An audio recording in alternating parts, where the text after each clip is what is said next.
আসসালামু আলাইকুম রহমতুল্লাহি ওয়াবারাকাতুহু। সম্মানিত দর্শক, আওয়ামী লীগ নিয়ে আলোচনা কোনো মতেই থামছে না। বহুমুখী আলোচনা।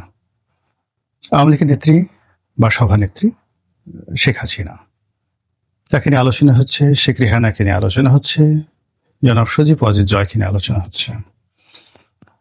আওয়ামী লীগের যে বর্তমান কমিটি, সেই কমিটির বেশ কয়েকজন গুরুত্বপূর্ণ নেতা, যাদের বিরুদ্ধে সুস্পষ্ট অভিযোগ রয়েছে এবং জনরোষ রয়েছে, এবং অনেকেই মনে করছেন যে এই সমস্ত লোকজনের কারণে আওয়ামী লীগ দলগতভাবে গত 10 বছর ধরে ক্রমাগতভাবে ক্ষতিগ্রস্ত হয়েছে।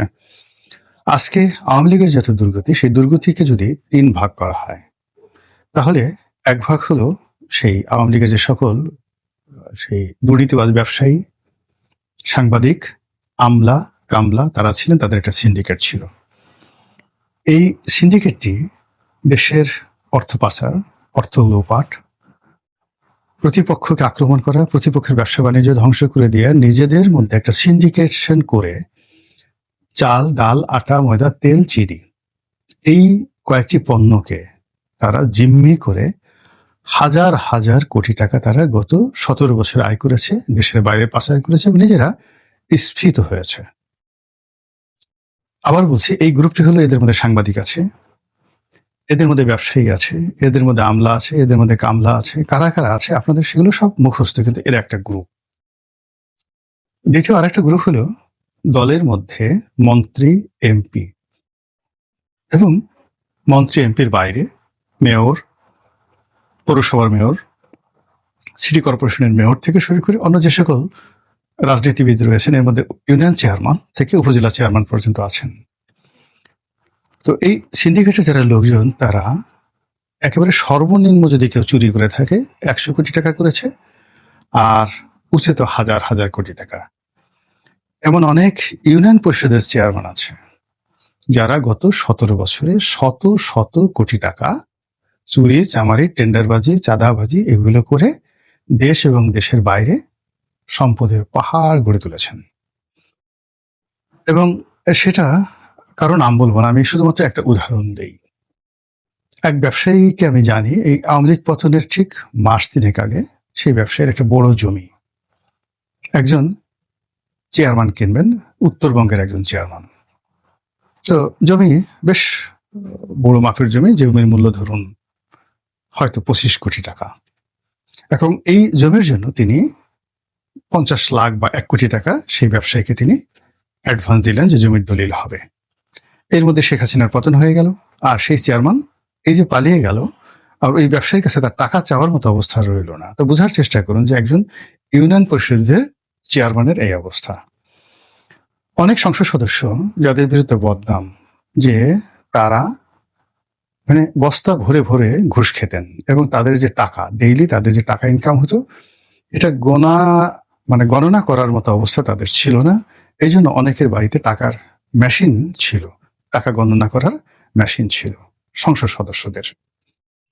মন্ত্রীদের কথা বাদ দিলাম, আমি বেশ কয়েকজন লোককে চিনি যাদের কথা এখন ইন্টারনেটে খুব আলোচনা হচ্ছে, যারা কেউ হুইপ ছিলেন বা কেউ সংসদ সদস্য ছিলেন, নিজের নামে, মেয়ের নামে ইংল্যান্ডে, কানাডাতে 200 কোটি 300 কোটি টাকা দামের বাড়ি কিনেছেন।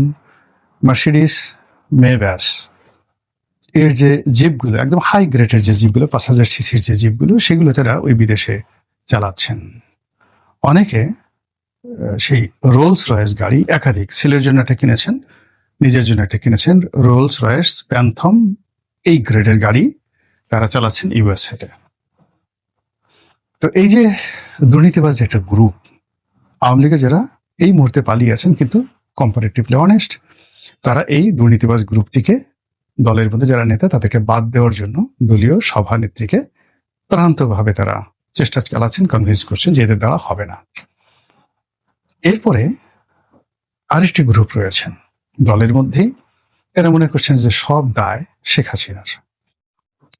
তারা শেখ হাসিনাকে মাইনাস করতে চাচ্ছে, শেখ হাসিনার পরিবর্তে জয়কে আনতে চাচ্ছে, শেখ হাসিনার পরিবর্তে পুতুলকে আনতে চাচ্ছে, শেখ হাসিনার পরিবর্তে রেহানাকে আনতে চাচ্ছে, এবং দলের একেবারে গভীর আমরা এখান থেকে যেই কথাগুলো শুনি। এটা গেল আওয়ামী লীগের মধ্যে এই ত্রিমাত্রিক রসায়ন হচ্ছে দলের নেতৃত্ব পরিবর্তনের জন্য। আর অন্যদিকে যেটি বিভিন্ন মাধ্যমে রিফাইন্ড আওয়ামী লীগের কথা শোনা যাচ্ছে। সেই রিফাইন্ড আওয়ামী লীগে অনেকের নাম আসছে বাংলাদেশে। আইভির নাম আসছে, সেলিনা হায়াত আইভি, সাবির হোসেন চৌধুরী থেকে শুরু করে আরো অনেকের নাম আসছে। কেউ কেউ অবশ্য আমার নামও বলছে। কিন্তু আল্লাহর ওয়াস্তে বলছি যে এই ধরনের কোনো জিনিসের সঙ্গে আমার কখনো সংযোগ ছিল না, আগামীতেও হবে না। আর এই ধরনের কর্মকাণ্ডে আমি আর বাকি জীবনে জড়াবো না। কাজে এই জিনিসগুলো অনেকে দুষ্টমি করে বলে যে আপনার নামও তো এভাবে শোনা যাচ্ছে, হোয়াট এভার মেবি। আমি একেবারে প্রথম দিন থেকে বলেছি যে ১-১১টি আমি যে খুব ক্লোজলি দেখেছি। ১-১১ সময় বিএনপিকে, আওয়ামী লীগকে ঘনিষ্ঠভাবে দেখেছি। এর কারণে ২০০১ সন থেকে আমি নির্বাচনে প্রার্থী হওয়ার জন্য চেষ্টা করে যাচ্ছিলাম। তো সেই সুবাদে ১-১১ সময় আমি যে বিভৎস স্বরূপ আওয়ামী লীগের, সেনাবাহিনীর, বিএনপির সবার একটা বিভৎস স্বরূপ আমি দেখেছি। এখানে আসলে ফ্যামিলি ডাইনেস্টি বা দলের যে প্রধান পারিবারিক যে রাজনীতি, এর বাইরে আসলে নেতাকর্মীরা একসেপ্ট করে না। যতদিন পর্যন্ত শেখ হাসিনা জীবিত আছে ততক্ষণ পর্যন্ত শেখ হাসিনার বাইরে কোনো রাজনীতি হবে না। No refined, no super refined, nothing. এটা যে বলুক না কেন, স্বয়ং যদি ডোনাল্ড ট্রাম্প, স্বয়ং যদি মোদি, এরপরে শি জিনপিং, এরপরে ধরুন ভ্লাদিমির পুতিন সব বাংলাদেশে আসে, এসে আওয়ামী লীগের কাউন্সিল হয়, সেই কাউন্সিলে যদি বলে যে আমরা শেখ হাসিনার পরিবর্তে জয়কে মনোনীত করলাম, এটাও হবে না। এটাই বাংলাদেশ আওয়ামী লীগের ম্যাথমেটিক্স। কাজেই যতক্ষণ পর্যন্ত শেখ হাসিনা রয়েছে তাকে কেন্দ্র করেই রাজনীতির হিসাব করতে হবে এবং গুনতে হবে। এর বাইরে সাধারণ সম্পাদক, অন্যান্য পদ পদবিগুলো নিয়ে আলাপ আলোচনা হতে পারে। তো সাম্প্রতিক সময়ে শেখ হাসিনা চলে আসবেন আগস্ট মাসের মধ্যে বা আগামী ৬ মাসের মধ্যে, এই ধরনের কথাবার্তা যেভাবে হচ্ছে, একই সঙ্গে অন্যান্য যারা রাজনৈতিক নেতৃবৃন্দ রয়েছেন তাদেরকে নিয়েও কিন্তু নিদারুণ কথাবার্তা হচ্ছে। তো সেক্ষেত্রে অনেকে বলার চেষ্টা করছেন যে অমুককে কমিটি থেকে বাদ দিয়ে দেওয়া হয়েছে, অমুকের নাম শোনা যাচ্ছে না, অমুক আর আসবে না, ওর ব্যাপারে নেত্রী ভীষণ রকম বিক্ষুব্ধ। এসব কথাবার্তা বলা হচ্ছে, যদিও আমি কথাগুলো বিশ্বাস করি না। বিশ্বাস করি না এই কারণে, জাস্ট দুটো উদাহরণ দিই। একটা তারেক জিয়াকে নিয়ে একটা উদাহরণ দিই, আর একটা হলো যে শেখ হাসিনাকে নিয়ে। শেখ হাসিনার উদাহরণটা এরকম, আমার পাশে বসতেন জ্বালানি খনিজ সম্পদ প্রতিমন্ত্রী হয়েছিলেন পরে নসরুল হামিদ বিপু। তো বিপু ভাই আমার সঙ্গে খুব ভালো বন্ধুত্ব ছিল, সম্পর্ক ছিল। We use to share many things. পরবর্তীতে আমি জেলে যাওয়ার পরে আর তার সঙ্গে আমার কোনো যোগাযোগ হয়নি, কিন্তু আমরা সংসদে যে 5টি বছর ছিলাম, আমি, বিপু, ইকবালুর রহিম, নজরুল ইসলাম বাবু, মুরাদ জং, আমরা এই কজন একেবারে হরিহর আত্মার মতো পাশাপাশি বসতাম। একেবারে সামনের সারিতে আরো 2জন লোক ছিলেন। একজন ছিলেন স্বরাষ্ট্রমন্ত্রী কামাল সাহেব, কামাল সাহেবের পরে আব্দুল মজিদ, সেই অ্যাডভোকেট মজিদ, হবিগঞ্জের এমপি। আর একটা ছিল জাহির, অ্যাডভোকেট জাহির। আর পার্লামেন্টারি যে কমিটি ছিল, এই কমিটির যারা সদস্য প্রায় সবার সঙ্গে, এই যে এখন বিএনপির মঞ্জু সাহেব আছেন, তারপরে রেজা আছেন, জাতীয় পার্টির হুইপ ছিলেন বা চিফ হুইপ ছিলেন, রেজা আছেন। এরপরে ওমর ফারুক চৌধুরী রাজশাহীতে পরবর্তীতে শিল্প প্রতিমন্ত্রী হয়েছিলেন। ওনাদের সবার সঙ্গে আমার একেবারে হরিহর আত্মার বন্ধুত্ব ছিল। তো সেই সুবাদে প্রায় সব কিছুই নসরুল আহমদ বিপু আমাকে শেয়ার করতেন। একদিন দেখি তার খুব মন খারাপ। আমি বললাম যে বিপু ভাই কি হলো, আপনার মন খারাপ কেন? বললো যে রনি আর বলো না, সকালবেলা প্রধানমন্ত্রীর সঙ্গে দেখা করতে গেলাম। তো প্রধানমন্ত্রী একেবারে রেগে মেগে অস্থির, কেন আসছো, আমার কাজ নাই, অলওয়েজ ডিস্টার্ব করো, চাও। একথা বললেন, আমি মাথা নুয়ে সেখান থেকে চলে আসতেছিলাম। তো আমি যখন চলে আসলাম, উনি আবার ডাকালেন, ডাকিয়ে একেবারে সেই গণভবনের দোতলায় নিয়ে গেলেন। 2 ঘন্টা, 3 ঘন্টা, 4 ঘন্টা সেই গল্প, দুপুরে খাওয়া দাওয়া ইত্যাদি। গল্পের এক ফাঁকে জিজ্ঞেস করলেন, আচ্ছা মহিউদ্দিন খান আলমগীরকে যদি অর্থমন্ত্রী বানাই তাহলে কেমন হয়? তো বিপু সাহেব বললেন যে হ্যাঁ আপা, ভালো হয়। এর কারণ হলো যে প্রধানমন্ত্রী জিজ্ঞাসা করছেন, এখানে ইতিবাচক কথা বলাটাই রাজনৈতিক রেওয়াজ। তো সেখানে প্রধানমন্ত্রী বললেন যে এই তোমাদের একটা খারাপ অভ্যাস, যখন যা কিছু জিজ্ঞাসা করি সুর মিলাও আর দালালি করো। ওনাকে যদি অর্থমন্ত্রী বানানো হয়, উনি একদিনের মধ্যে পুরো বাংলাদেশ লুটপাট করে খেয়ে ফেলবেন। তো যাই হোক, এই কথা বললেন। নসরুল হামিদ বিপু শুনলেন, চুপচাপ থাকলেন। পার্লামেন্টে এসে শুনেন যে মহিউদ্দিন খান আলমগীরকে স্বরাষ্ট্রমন্ত্রী বানানো হয়েছে। তখন তিনি হাসলেন যে এই যে আজকে বিকেলবেলা দুপুরের সময় ওনার সঙ্গে আমার যে কথা হলো প্রধানমন্ত্রী, এবং স্বয়ং প্রধানমন্ত্রী যার সম্পর্কে এই কথা বললেন তাকে স্বরাষ্ট্র মন্ত্রণালয়ের মধ্যে একটি গুরুত্বপূর্ণ মন্ত্রণালয় দেওয়া হলো। কাজেই রাজপুরুষদের যে কমিটমেন্ট বা তাদের যে দেখে বলা হয় রাগ বিরাগ, এটা কখন কিভাবে থাকে বলা যায় না। তারেক রহমান সাহেবের ক্ষেত্রেও প্রযোজ্য। তিনি অনেককে মন্ত্রী বানিয়েছেন, গুরুত্বপূর্ণ দায়িত্ব দিয়েছেন।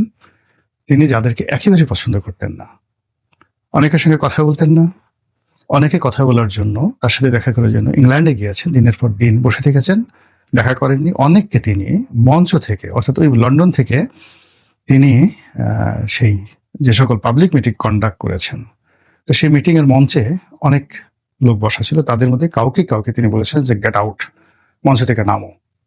এইরকম লোকদের অনেককে মন্ত্রী বানানো হয়েছে এবং খুবই গুরুত্বপূর্ণ মন্ত্রী বানানো হয়েছে। আবার অনেককে যাদেরকে মনে করা হতো যে বিএনপি যদি কোনোদিন ক্ষমতা আসে, একজন লোক যদি মন্ত্রী হয় তাহলে এই লোকটি মন্ত্রী হবে, এরকম অনেক মানুষ মন্ত্রী তো দূরের কথা এমপি পদে মনোনয়নও পায়নি। তো কাজেই এই যে বাইরে যত কথাবার্তা হয়, এটা আসলে মানে আমাদের একটা প্রেডিকশন, আমরা বলি, কিন্তু বাস্তবে বিএনপি, আওয়ামী লীগ বা জামাত, এই বড় বড় যে রাজনৈতিক দল, ইভেন এরশাদ, তারা আসলে শেষ মুহূর্তে কি কারণে, কার প্রলোভনে, কার ইনফ্লুয়েন্সে, কার প্রভাবে কাকে বাদ দেন আর কাকে গ্রহণ করেন, এটা স্বয়ং আল্লাহ ছাড়া আর কেউ বলতে পারে না। কাজে শেখ হাসিনা এখন কার প্রতি রাগ আছেন, কাকে ভালোবাসছেন, এটা মানে বলা যাবে না। যেমন অনেকে বলেন, মানে সত্য মিথ্যা আমি জানি না, অনেকে বলেন যে তিনি এখন সেই এসালামের নাম শুনতে পারেন না, তিনি এখন সালমান এফ রহমানের নাম শুনতে পারেন না। আর একজন বলেন যে তিনি এখনো পর্যন্ত মনে করেন সালমান এফ রহমান কোনো অন্যায় করেনি, তার কোনো টাকা নেই এবং তার বাড়িঘর জ্বালিয়ে পুড়িয়ে তাকে শেষ করে দেওয়া হয়েছে, এবং আওয়ামী লীগ করার কারণে তার যতটুকু হালাল ব্যবসা ছিল সেটাও নষ্ট করে দেওয়া হয়েছে। অত্যন্ত গুরুত্বপূর্ণ আওয়ামী লীগ নেতা আমাকে এই কথা বলেছেন এবং শেখ হাসিনার সঙ্গে তার এই বিষয়টি নিয়ে খোলামেলা আলাপ হয়েছে। তো সেই ক্ষেত্রে নতুন নেতৃত্বে কে আসবেন, কারা কারা আসবেন, এগুলো আসলে এখনো পর্যন্ত শেখ হাসিনা ছাড়া কেউ জানে না। তবে যারা অর্গানাইজ হচ্ছেন, বিশেষ করে প্রবাসে যে সকল ছাত্র নেতা আছেন, যাদের তুলনামূলকভাবে দুর্নীতির যে অভিযোগ, মানে যেটাকে বলা হয় পুকুর ডাকাতি, পুকুর চুরি বা সাগর চুরি, এরকম নাই, কিন্তু আউটস্ট্যান্ডিং একটা যাকে বলা হয় ছাত্র রাজনীতির একটা ট্র্যাক রেকর্ড আছে, তারা সবাই কিন্তু কাজ করছেন। যেমন এনামুল হক শামীম, নজরুল ইসলাম বাবু, গোলাম রব্বানী, ছাত্রলীগের যে সেক্রেটারি গোলাম রব্বানী, তারপরে লিয়াকত শিকদার, ছাত্রলীগের সভাপতি, আলাউদ্দিন নাসিম, বাহাউদ্দিন নাসিম, জাহাঙ্গীর কবির নানক, তারা সবাই কিন্তু একেবারে হরিহর আত্মার মতো কাজ করছেন। এদের একটা গ্রুপ শেখ হাসিনার সঙ্গে যোগাযোগ করছেন, আবার একই সঙ্গে এই টোটাল যে কর্মকাণ্ডগুলো চলছে সেই কর্মকাণ্ডের সঙ্গে জয় সার্বক্ষণিকভাবে যোগাযোগ রক্ষা করছেন। আরেক রহমান সাহেব যেভাবে যোগাযোগ রক্ষা করছেন, জয় ঠিক তার চেয়ে তো আরো কৌশলে, কোন রকম মানে ওয়েব মিটিং এ না এসে কেবলই মাত্র টেলিফোনে, ওয়ান টু ওয়ান বৈঠকে, টেলিগ্রামে খুবই সিক্রেটলি তিনি এই দলকে গুছানোর জন্য সর্বোচ্চ এফোর্ট দিচ্ছেন এবং খুব ঘন ঘন আমেরিকার বিভিন্ন স্টেটে যাচ্ছেন, ঘন ঘন দিল্লিতে আসছেন, এসব কথাবার্তা শোনা যাচ্ছে। আর এর প্রেক্ষিতে যারা ওল্ড, যারা বৃদ্ধ নেতৃত্ব রয়েছেন, আর যাদের সম্পর্কে নাম বললাম না, এর কারণ হলো আপনারা সবাই জানেন প্রচুর অভিযোগ রয়েছে, তাদেরকে বাদ দিয়ে এই তরুণদের মধ্য থেকে ভালো ভালো নেতৃত্ব সৃষ্টির জন্য যে চেষ্টা চলছে। এর প্রেক্ষিতে বাংলাদেশের রাজনীতিতে আগামীতে আসলে কতটা গুণগত পরিবর্তন আসবে, আওয়ামী লীগ কিভাবে ফিরে আসবে, it does not matter. Matter হলো এই যে আমরা যে আওয়ামী লীগকে নিয়ে কথা বলছি, আওয়ামী লীগকে নিয়ে ভিডিও বানাচ্ছি, আপনারা দেখছেন, আওয়ামী লীগের নিয়ে গান তৈরি করা হচ্ছে, বায়োস্কোপ তৈরি করা হচ্ছে, এবং এগুলো নিয়ে সামাজিক মাধ্যমে ভীষণ রকম ব্যস্ত। আওয়ামী লীগের যারা সোশ্যাল মিডিয়াতে খুব ইনফ্লুয়েন্সার হিসাবে কাজ করছেন, তাদের মধ্যে পক্ষের লোক আছে, বিপক্ষের লোক আছে, আবার এদের মধ্যে ঝগড়া হচ্ছে, ঝাঁটি হচ্ছে, সেগুলো নিয়ে সামাজিক মাধ্যমে ব্যাপক আলোচনা হচ্ছে। ইট মিনস এখন আওয়ামী লীগের একটা রাজনৈতিক মূল্য আছে, রাজনৈতিক গুরুত্ব আছে এবং রাজনৈতিক শক্তি আছে।